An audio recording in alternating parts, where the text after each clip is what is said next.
arti tenungan di sini adalah sumpah serapah. Nah, kita akan bahas hal ini. Oke. Nah, Michael, Iya, Pak. tahun lalu saya sudah berkhotbah dan kita ngomong-ngomong juga, Michael, tepatnya nanti tahun 2021, tepatnya bulan April untuk menuju 2023, maka akan terjadi inflasi dan deflasi bertemu. Nah, saya mau tanya, saya pernah mendengar khotbah saya itu angkat tangan. Nah, bahwa inflasi dan deflasi akan bertemu. Nah, dan sekarang perhatikan, harga besi, harga-harga semua pada naik, tapi daya beli masyarakat turun. Betul? Betul? Iya. Betul? Dan ini akan menuju tahun 2023. Tepatnya bulan Januari, setitik terang datang untuk menyinari bangsa ini. Amin. Amin. Nah, makanya dari tahun lalu saya berkata semua suruh berkebun. Nah, berkebun dan beternak. Iya. Nah, karena apa? Nanti harga-harga bahan makanan pun ikut naik. Yang tidak naik hanya harga diri. Bagaimana supaya kita ini bisa berhasil dalam bidang yang ada? Iya, Pak. Pertama adalah kita harus belajar punya rasa ingin tahu. Iya. Apa saudara? Rasa ingin Rasa tahu. apa? Ingin tahu. Rasa apa saudara? Rasa ingin Tahu. Curiosity ya. Ini yang beritahu kawan saya ngomong-ngomong kemarin. Sebenarnya keberhasilan seseorang itu tergantung siapa dia berteman dan ada rasa ingin tahu. Nah, puji Tuhan ya Michael ya. Waktu saya dulu ikut kakek saya, Iya. dia ngomong sama saya demikian, sama kakek nenek itu ngomong sama saya gini. Iya. Setiap hari saya latihan terus dan latihan berat. Dia ngomong, kamu tidak boleh keluar dari sini kalau kamu belum mengalahkan kami berdua. Kakek dan nenek. Padahal ngalahkan satu orang aja susah setengah mati, Michael. Iya. Dan dia ngomong, sampai mati pun kamu tidak boleh keluar tempat ini kalau belum mengalahkan kami berdua. Wow. Itu anak umur 9 tahun, Michael. Waktu Pak Daud 9 tahun. Jadi karena ada kata-kata, kalau kamu belum mengalahkan saya, Iya. kamu tidak boleh keluar. Iya. Di situ ada namanya rasa ingin tahu. Ingin tahu. Cara ngalahin ya, Pak. Cara ngalahinnya gimana? Iya. Dan apa yang terjadi? Hari-hari saya lalui bagaimana latihan, bagaimana ilmu gaib mistik gini-gini. Dan saya lihat bahwa kalau saya gunakan semua yang dilatih dia, Iya. gimana saya bisa ngalahinnya? Nah, saya pikir-pikir gimana, saya cari ide terus itu. Untuk mengalahkan satu orang aja susah, karena mereka adalah petarung tak terkalahkan. Iya. Saya setiap hari latihan, waktu itu saya masih ingat. Kalau saya biasa suka tendangan lompatan, sama tendangan dan pukulan. Saya pikir satu ide, saya akan kalahkan mereka dengan satu teknik aja. Tekniknya teknik dasar. Iya. Makanya kadang itu yang hebat-hebat kalah sama yang kecil, Michael. Iya. Saya waktu itu hanya saya latihan setiap hari, tapi mereka tidak tahu bahwa saya ngelatih tendangan hanya bawah ini sama depan gitu. Itu bertahun-tahun tak kuatin. Nah, pada hari hanya saya ngalahin kakek saya dulu, bisa. Ngalahin nenek saya, bisa. Akhirnya keluar, Pak. Nah, setelah itu bukan. Mereka ngomong, harus ngalahkan mereka berdua. Dua-duanya. Aduh. Aduh. Wah, tetapi kalau saya tidak bisa ngalahkan mereka berdua, sampai mati saya tidak bisa keluar dari situ. Iya. Makanya saya latihan terus. Iya. Nah, ada rasa ingin tahu Iya. bagaimana mereka itu punya kekuatan yang hebat itu. Iya. Nah, dari rasa ingin tahu itulah saya menemukan kekuatan itu. Iya. Wow. Hari yang ditunggu tiba. Mereka sudah pada nunggu, kamu udah siap belum? Jangan-jangan kamu memang mati di sini. Wah, enggak taunya dengan teknik yang sederhana saya bisa memecahkan mereka formasi pertarungan mereka. Kalah dan saya menang. Wow. Nah, untuk kunci seseorang berhasil, dia harus punya rasa ingin tahu dulu. Ya. Rasa ingin tahu hal yang positif ya Michael. Ya. Siapa yang setuju angkat tangan? Ya. Karena dari rasa ingin tahu akan timbul yang kedua Michael. Ya. Ide. Hmm. Ide itu keluar kalau kita punya rasa ingin tahu. Ya. Dan yang ketiga, pengembangan dari ide itu. Ya. Nah, ini yang kemarin ngomong sama kawan saya masalah itu. Ya. Dan setelah ide dan pengembangan, yang keempat, ini juga sangat menentukan Michael. Iya Pak. Siapa temanmu bergaul? Ya. Nah, puji Tuhan ya Michael ya. Iya Pak. Walaupun saya ini kan pergaulannya itu tidak sebebas kayak zaman sekarang. Karena kan saya taunya kan kakek nenek saya seumur hidup. Ya. Nah, setelah saya bertobat, saya tuh selalu ingin belajar. Ya. Saya belajar bidang tentang pengamanan khusus, pengamanan elit itu dari Edi Wibowo, Edi Wibowo. Ya. adiknya Ibu Ani Yudhoyono. Ya. Bagaimana pengamanan khusus Ya. dan disiplin Ya. dan ketaatan. Ya. Kedua, saya belajar tentang ekonomi. Ya, saya belajar itu dari Gunawan Yusuf, Bapak Gunawan Yusuf itu yang punya Gulaku, Sugar Group. Oh ya. Dia yang beritahu tentang wawasan ekonomi.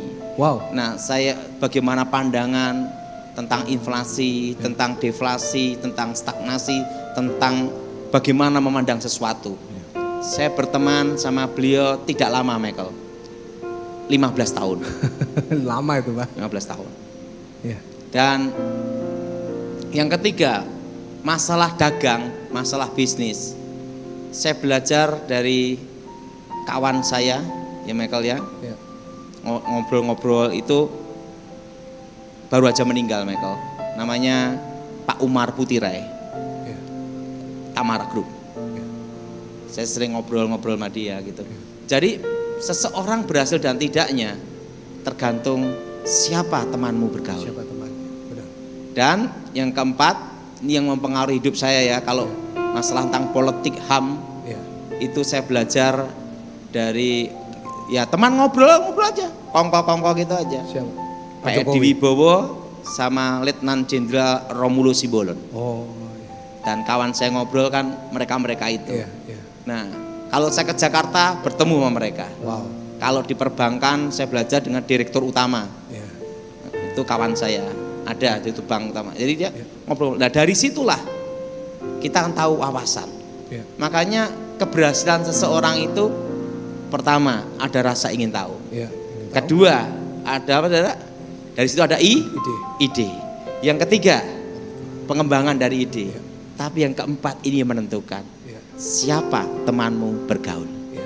Kalau nggak salah Pak Pongkreun juga teman ya Pak. Jenderal Dharma Pongrekun itu kawan saya dekat itu kayak kakak saya. 2 minggu lagi ke sini Pak. 13. Iya. Pak Pongkreun. Kalau Dharma Pongrekun kan dia ahli cyber. Ya. Nah itu kawan saya ngobrol juga. Oh itu juga ya Pak. Nah Pak Muldoko kok nggak salah juga ya? ya santai aja lah. Santai aja. Tapi banyak kawan-kawan saya ngobrol itu adalah mereka yang punya pandangan luas. Iya Pak, benar. Nah disitulah saya ngerti, oh caranya gini. Ya. Jadi kita ini harus punya teman yang bergaul Ya. yang tepat. Yes. Nah demikian anak-anak kita itu harus punya teman bergaul yang tepat. Ya. Kalau IT, komputer saya belajar ngobrol-ngobrol, termasuk anak saya juga belajar lihat sama profesor juga Amerika ya. Wow. Itu Bapak Timotius Saputro, orang Indonesia.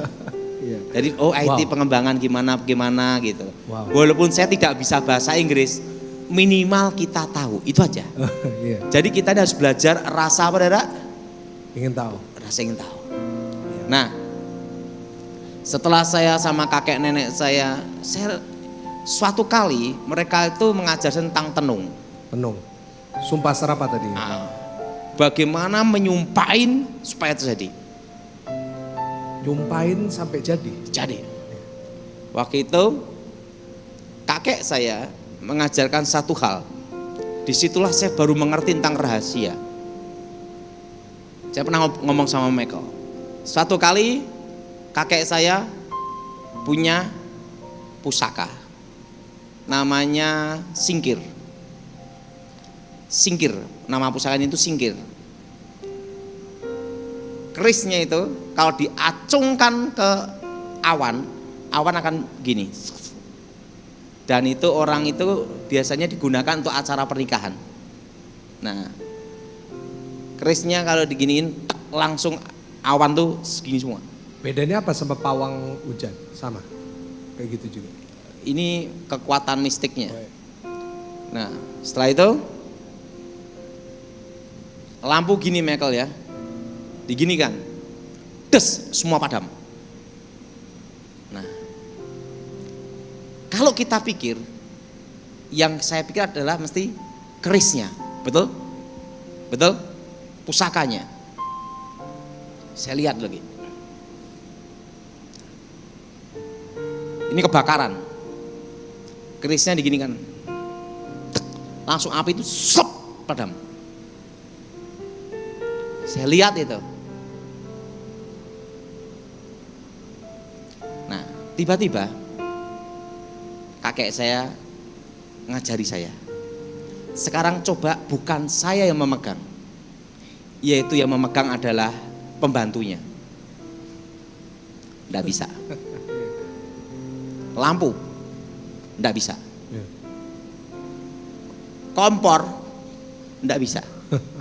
Padahal api nyala besar, kalau kakek saya megang, dek dek jep gitu. Langsung saya lihat. Di situ kakek saya ngomong, kamu kan saya latih. Sekarang kamu yang memegang. Awan, det, langsung gini. Sat. Coba pembantu yang megang, nggak bisa. Langsung kamu saya mau megang. Saya dipanggil, itu ada minyak teplok itu ya, api nyalanya semua. Arahkan pusaka ke api, syuk, padam semua. Ingat, apa bedanya kamu memegang dan pembantu yang memegang? Langsung disitulah kakek saya beritahu saya rahasia. Ini tentang bagaimana belajar tentang sumpah serapah. 95% itu adalah dari diri kita. Pusaka itu hanya 5%, hanya sebagai penyalur dari energi. Kalau kamu mengandalkan pusaka, jimat, kamu salah. Karena hanya 5%. Tapi 95% adalah dari dirimu sendiri. Oh, berarti kakek kalau orang tuh belajar mengandalkan pusaka, salah. Salah. Karena hanya 5%. Nah, sekarang setelah kamu tahu rahasia ini, baru kamu akan saya ajarkan rahasia yang sesungguhnya. Kamu pernah mendengar yang namanya itu dadi geni, ludah menjadi api. Karena kakek saya ini kalau ngutuk orang, lumpuh, besok lumpuh. Nah, langsung, apa itu kakek? Rahasianya itu apa? Lidah ini ada kuasa, ada kekuatan. Nah, bagaimana kekuatan ini bisa digunakan? Kamu harus tahu rahasia ini. Dan manusia itu kekuatannya ada di mana? Nomor 1 adalah di batin. Nomor 2 ada di mulut. Dan yang ketiga indera yang menyusul. Langsung dia beritahu. Tapi kamu saya ajarkan tentang kekuatan yang ada di mulut. Karena kekuatan yang di mulut ini lebih bahaya daripada yang di indera yang lain. Maksudnya gimana kakek? Ingat, kamu akan saya beritahu suatu kutukan yang tidak bisa dibatalkan oleh mantra apapun di dunia. Hanya bisa dibatalkan oleh yang maha kuasa. Tetapi ingat, kalau hanya asal mengutuk tidak bisa. Menenung seseorang harus punya satu alasan yang kuat. Kutuk tanpa alasan tidak bisa. Maka Alkitab berkata bahwa kutuk ada di rumah orang-orang fasik. Benar. Ya. Betul? Betul. Suatu kutukan terjadi kalau, ingat nomor satu, ada alasan yang kuat. Oke. Kalau hanya latah bicara, kamu gini, kamu gini, kamu gini, Oke. enggak bisa. Sang kakek saya ngomong, kenapa waktu itu saya kutuk lumpuh? Karena dia nantang saya dan saya kan tidak tahu apa-apa, ditantang bertaruh. Berarti ada alasan yang kuat, yaitu apa? Kamu mau berbuat jahat. Ya. Nah, makanya saya kutuk lumpuh jadi. Oke. Pertama, harus ada alasan yang kuat. Oke. Kedua, posisi marah. Orang kalau marah bisa kena kutuk. Bukan. Jadi kalau mengutuk itu harus posisi marah. Oke. Kalau posisi tenang-tenang aja enggak bisa. Oke. Maka disebut api. Ya, lidah adalah api itu Iya, Yakobus. Wah, ya kan? Ada ayatnya juga. Iya kan? Ya. Lidah ini seperti api. Ya.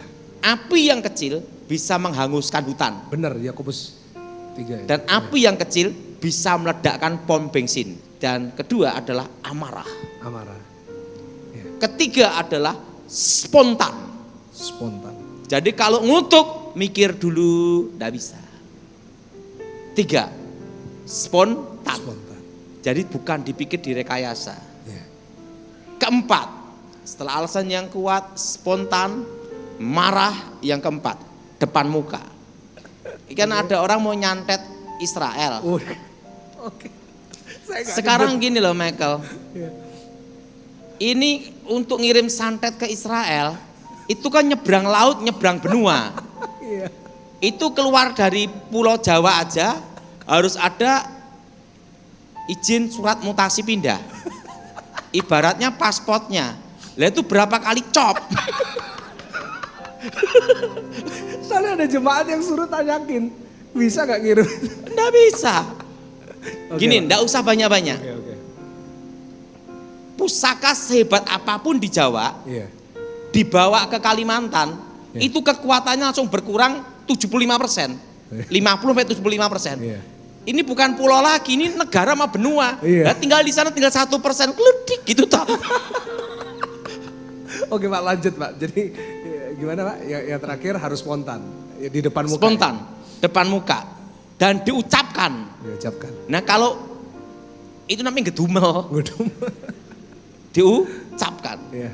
Nah, dan yang kelima, harus mengalami keempat salah satu posisi. Oke. Posisi yang pertama, lebih tua dan berhubungan darah. Keluarga berarti. Keluarga bisa saling ngutukin. Orang tua ngutuk anak jadi. Oke. Anak ngutuk orang tua batal. Oke. Kenapa? Buat anaknya nyumpain sampai ngelundung mati juga ndak bisa. Iya. Karena anak lahir dari orang tua. Iya. Yang berhubungan darah dan lebih tua. Oke. Makanya hati-hati mulut seorang ibu. Hmm. Kalau dia ngutuk anak, jadi. Oh wow. Oke. Makanya suatu pernikahan tanpa seizin orang tua, Oh. pernikahan itu pasti banyak masalah dan trouble. Banyak sekali masalah yang ada. Oke. Kenapa? Misalnya gini, nikah diam-diam orang tua tidak dikasih tahu. Iya. Saking marahnya orang tua berkata, tanpa restuku kalian tidak bahagia. Jadi, Oh gitu Pak. jadi Oke. alasan yang kuat. Oke. Hormatilah orang tuamu. Hormati orang tua, iya benar. Makanya kita ini sama orang tua. Iya. Wow. Ini sama orang tua. Penting jangan melawan. Iya. Apalagi mengutuk. Iya. Buat ngutuk model apapun batal. Iya. Karena ada aturannya di sini. Iya. Nah, walaupun ngutuk tidak bisa. Karena posisi lebih tua. Hubungan darah. Iya. Orang tua. Dan ini berlaku juga dengan kakak adik. Oh, saudara juga bisa. Ya. Oke. Jadi suatu kali ada suatu keributan tentang warisan. Warisan. Ya, itu banyak terjadi sekarang. Jadi gini, ibu ini buta huruf. Dia tidak bisa tidak bisa tanda tangan, hanya bisa cap jempol. Ya. Punya anak 4. Anak pertama laki, anak kedua perempuan, anak ketiga laki, keempat laki. Bungsu itu dekat sekali dengan ibunya. Karena dia itu dekat dengan ibunya, omong-omong diajak ke notaris. Karena ibu ini tidak tahu bukan buta huruf, ngecap terus. Dan jadilah akte jual beli, AJB, akte jual beli. Iya. Berarti bukan hibah, Iya. bukan warisan lagi, langsung jual beli Iya. ke si bungsu. Padahal si bungsu tidak ngeluarin uang, Lu. cap gitu. Nah, San kasih kwitansi cap jempol lunas gitu. Astaga. Langsung yang bungsu kaya, kakak-kakaknya 1 meter pun tidak dapat. Wow. Saking marahnya si sulung, dia datengin gini, kamu makan harta itu di depan muka, kamulah yang paling miskin di antara seluruh keluarga, terkutuklah kamu. Marah, emosi, alasan yang kuat, lebih tua, lengkap ini. Begitu disumpahin sama kakak sulungnya, jadinya gimana Michael? Gimana? Nggak sampai 5 tahun, warisan 5-10 tahun habis. Dan si bungsu paling miskin di antara keluarganya. Wow. Kutuk itu ada. Iya. Disitulah kakek saya memberitahu saya, lidah ini ada kekuatan. Iya, iya. Jadi kutuk tanpa alasan itu enggak bisa. Iya. Si bungsu jahat, curang. Betul? Betul. Marah, emosi, Benar. spontan, depan muka. Jadi. Yang kedua, ingat ya. Iya. Kedua, kedudukan lebih tinggi. Makanya orang untuk presiden tidak bisa. Iya. Posisi lebih tinggi. Maka raja bisa mengutuk seseorang. Iya. Pendeta ngutuk jemaat jadi. Hati-hati. Harus hati. Nggak, saya memberkati nggak mengutuk. Jemaat ngutuk pendeta batal. Oh haleluya, haleluya. Anak-anak kecil ngatain dia apa? Botak, botak, botak. Iya, iya, iya. Anak-anak ini kurang ajar. Iya. Seorang nabi dipanggil botak-botak. Oh haleluya, Lah. haleluya, haleluya, haleluya. Dalam nama Yesus. Botak, udah botak kepanasan. Kan kasihan si Elisa udah kepanasan, kepalanya botak. Terusan apa yang terjadi? Dikatain botak-botak sama anak-anak kecil. Dan ingat, Elisa mengutuk demi nama Tuhan. Iya. Dan beruang keluar mencabik-cabik anak-anak itu. Kedudukan lebih tinggi. Gitu. Ingat itu. Iya. Guru ngutuk murid jadi. Guru pun bisa. Tapi tanpa alasan Tanpa tidak alasan bisa. nggak Oke. Dan harus diucapkan posisi marah. Kalau posisi tidak marah, haleluya, tak kutuk kamu, tidak bisa. Ada lagi Michael ya, Iya, Pak. ini kejadian. Iya. Ibu mengutuk anak. Ibu ini kalau marah itu ngutuki anaknya. Anaknya sampai mati kecelakaan. Oh iya, bisa sampai segitu ya? Karena ngutuk anaknya, kamu mati tabrakan gitu. Oh iya. Susan, anak-anaknya banyak kena musibah semua. Ada satu yang bertobat.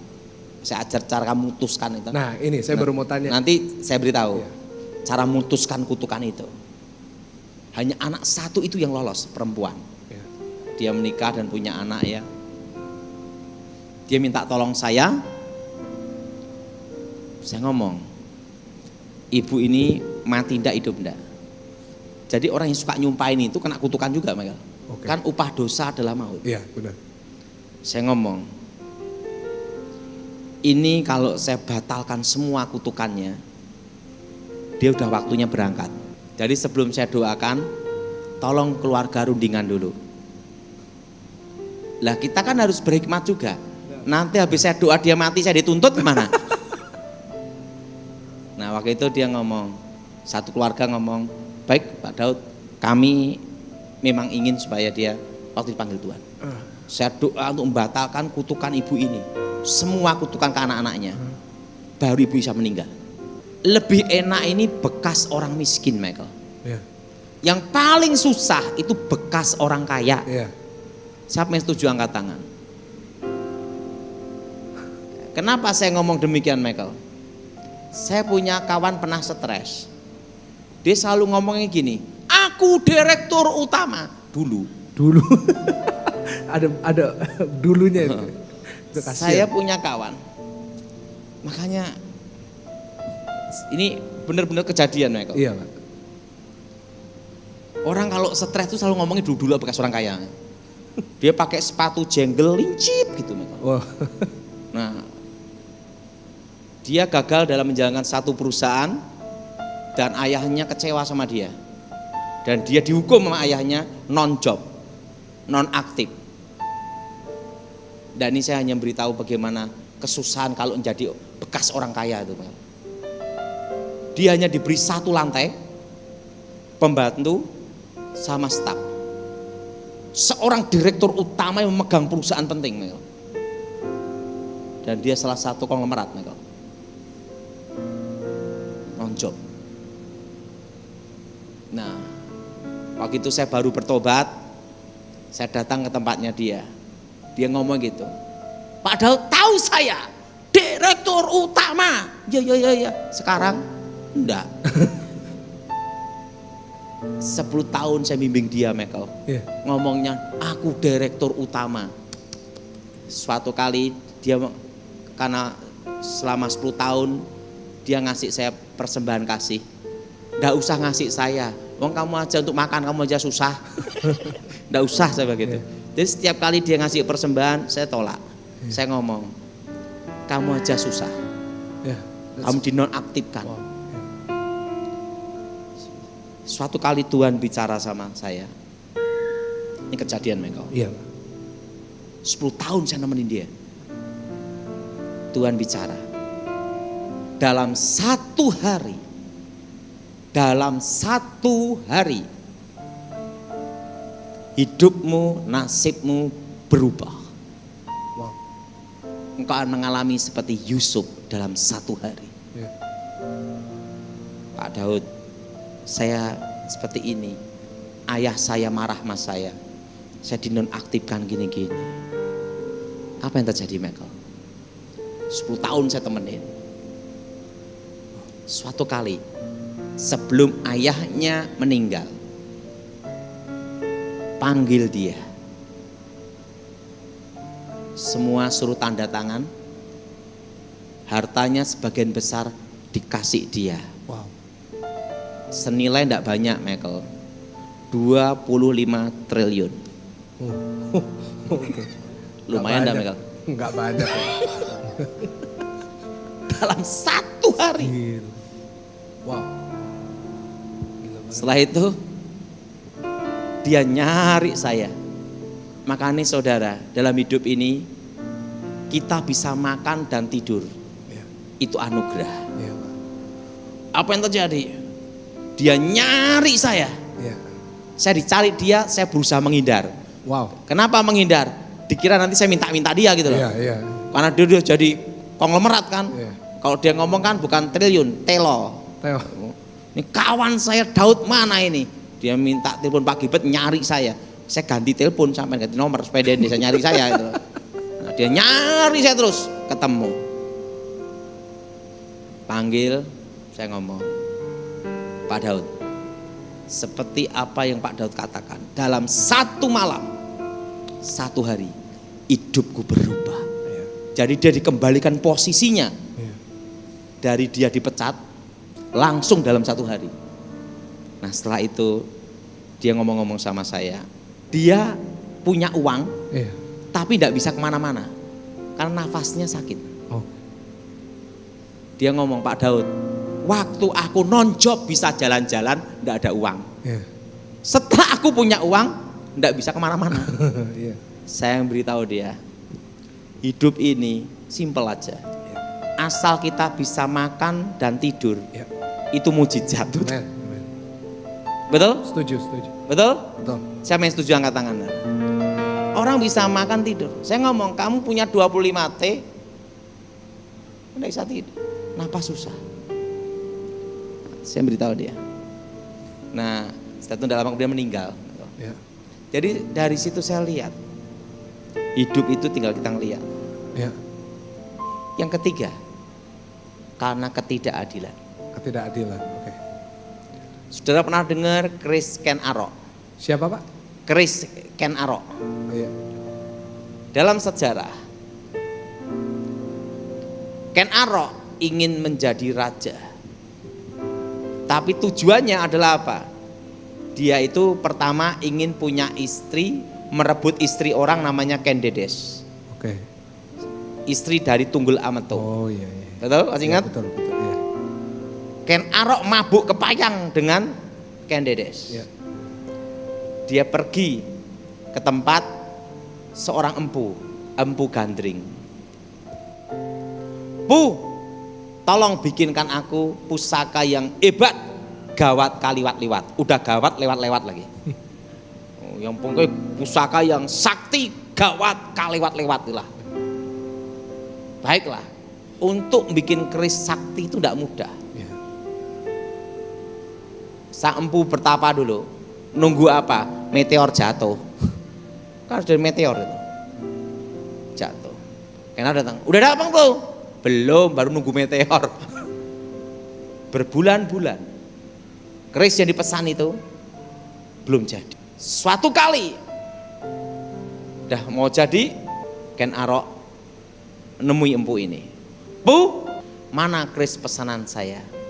Ken Arok, ini pusaka yang sakti yang saya buat dengan olah batin. Wah, dia ngomong gitu. Coba lihat kerisnya empu. Boleh dicoba ndak empu? Boleh, tusukkan sendiri. Ken Arok menusukkan pusaka itu ke sang pembuatnya. Udah tidak dibayar, dibunuh lagi. Tapi sebelum sang empu mati, dia berkata, Ken Arok, kamu membunuh aku dengan pusaka itu. Kamu dan anak cucumu mati dengan keris itu. Ken Arok berhasil menjadi raja Singosari. Tapi ingat, seorang raja itu kan sakti. Seorang raja itu punya kekuatan. Tapi apa? Tidak bisa membatalkan kutukan sang empu. Ya. Ken Arok dibunuh sama Anusapati, anak tirinya. Dengan pusaka apa? Pusaka itu. Keturunan Ken Arok mati dengan keris yang sama. Artinya apa?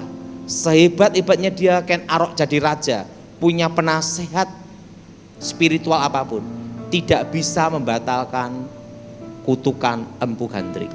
Ingat, ketidakadilan. Ya. Makanya warisan-warisan yang mendapat dengan cara tidak adil, Tidak adil ya. tanah warisan itu jadi kutukan. Oh gitu Pak. Makanya terciptalah rumah angker. Oke. Apalagi sumpah-sumpahan di tanah itu. Tanah itu jadi masalah. Waktu ribut warisan itu. Oh, jadi saudara yang ribut warisan harus hati-hati ya. Jangan ya. Oke. Yang keempat, kutukan dukun. Dukun pun ngutuk harus ada alasan. Nggak bisa mau bikin bangkrut orang, nggak bisa. Alasannya ada. Contohnya seperti ini. Oh ya. Kayak diguna-guna juga ya Pak. Misalnya Ada alasan. Tanpa alasan nggak bisa. Oke. Jadi suaminya itu bisa kena guna-guna terus suaminya kena gagu tuh karena ada alasan ini, karena Ada. kutuk. Oke. Nah ini banyak yang tanya tentang itu Pak. Kutuknya apa? Biasanya suami iseng dulu. Oke. Nah, waktu itu, jadi dukun misalnya, si A punya pegawai si B. Iya. Si B dirikan perusahaan sendiri, menjadi saingan. Si A marah, pergi ke dukun, sumpahin si B, jadi. Tapi ada kelemahannya, Michael. Kalau orangnya suka nolong, suka memberi, ndak bisa dikutuk. Nah itu. Makanya saudara jangan pelit-pelit. Jelas? Jelas. Jelas? Nah, jadi misalnya si A punya toko, rame. Si B buka toko juga, tapi menghancurkan harga, ngejeloki harga. Apa yang terjadi? Si A akan marah, pergi ke saya, suruh ngutuk, jadi. Pak Daud yang dulu maksudnya, bukan Hah? sekarang kan? Dulu. Oh dulu iya. Itu sebelum saya bertobat. Iya nanti dipikir ada yang. Wah, enggak. Datang ke saya sebelum bertobat. Iya. Pak, cirinya saya kena kutukan tuh gimana? Nah ini. Ada. hari, tanggal, jam, waktu dikutuk itu tidak bisa lupa seumur hidup. Karena kutukan itu kalau diucapkan kena seseorang ditanam dalam roh. Oke. Pak, kalau saya lupa gimana? Berarti belum kena. Jelas? Jelas. Berarti belum apa, Michael? Kena. Belum kena. Nah, cara membantah gimana? Pertama, kalau itu orang tua, yang bisa membatalkan adalah diri orang tersebut di dalam nama kuasa Yesus Kristus. Amin. Demi nama Yesus, doanya seperti ini. Ikut saya semua. Demi nama Yesus. Demi nama Yesus. Demi nama Yesus. Demi nama Yesus. Segala kutuk sumpah serapah Ada kutuk sumpah serapah. orang-orang kuat. Orang-orang Kutuk ludah api. udah Kami hancurkan, kami hancur. kami batalkan, Kami batalkan. putuskan Putuskan. demi nama Yesus. Demi nama Yesus. Darah Yesus hancurkan, Hancurkan. kutuk sumpah serapah orang-orang kuat. Ya. Cirinya ada, kalau saudara kena kutukan itu, hari, jam, tanggal, waktu dikutuk tidak bisa lupa seumur hidup. Karena itu ditanam dalam roh. Pak, kalau saya lupa berarti lolos, Belum kena. tidak kena. Ya. Nah, dan yang membatalkan ini adalah diri orang tersebut. Diri orang maksudnya orang yang kena kutuk. Ya, Ya. Dalam namanya doa tadi. San fokuskan wajahnya. Ya. Misalnya ngutuk orang tuanya, waktu dia batalkan fokuskan wajah orang tuanya. Ya. Pak, udah mati gimana? Ya batalkan aja, tapi tidak usah di kuburan, Ya. kurang kerjaan. Jadi batalkan, putuskan. Mau tanya apa lagi, Michael? Ya. Jadi Pak Daud, kan ada tanpa kita sadari kutuk itu kan selalu ada. Maksudnya di banyak jemaat itu mereka ngalamin mereka itu kena kutuk. Udah doa yang Pak Daud ajarin. Kan kita kan Zoom setiap minggu, kita selalu doanya, kita semuanya hafal. Nah, kenapa kok ada orang yang udah doa, tapi kok masih kayak sial, masalah-masalah Itu diganggu terhadap diri. sugesti. Oke, nah gimana itu Tapi Pak? sebenarnya gini ya, kalau seseorang kena kutukan, Ya, kena dalam diri seseorang, kutukan itu sifatnya itu ditanam dalam roh. ya, Itu hari, jam, tanggal, waktu dikutuk Ya. tidak bisa lupa. Ya. Pak, kalau saya tidak ingat gimana? Ya, lolos. Berarti udah lolos. ya, Cirinya hanya itu. ya. Oke, lanjut, Michael. Jadi intinya Pak Daud, kita harus dalam nama Tuhan Yesus.